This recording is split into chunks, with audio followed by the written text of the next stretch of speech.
नमस्कार, आपण पाहता हिरकणी न्यूज. हिरकणी न्यूज प्रत्येक क्षण ताज्या घडामोडी आणि महत्त्वाच्या प्रत्येक बातमीसाठी नेहमी तत्पर. नगरपालिका पंचायतींची 12,000 कोटींची थकबाकी. सुनील कदम. राज्यातील नगरपालिका आणि नगरपंचायतींवर स्थानिक करांच्या थकबाकीचा फार मोठा भार पडला आहे. 12,000 कोटींच्या थकबाकीमुळे या स्थानिक स्वराज्य संस्था आर्थिकदृष्ट्या डबघाईला आल्या आहेत.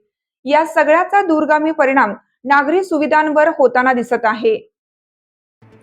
राज्यात 226 नगरपालिका आणि 126 नगरपंचायती आहेत.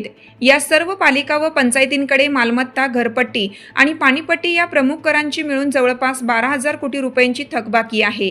ही थकबाकी कित्येक वर्षापासूनची आहे. गेल्या वर्षी राज्य शासनाने लागू केलेल्या अभय योजनेची सक्षमपणे अंमलबजावणी न झाल्यामुळे ही थकबाकी वसूल होऊ शकलेली नाही. या योजनेच्या अंमलबजावणीचे अधिकार स्थानिक पातळीवर दिले असले तर थकबाकी वसुलीला चांगला हातभार लागला असता.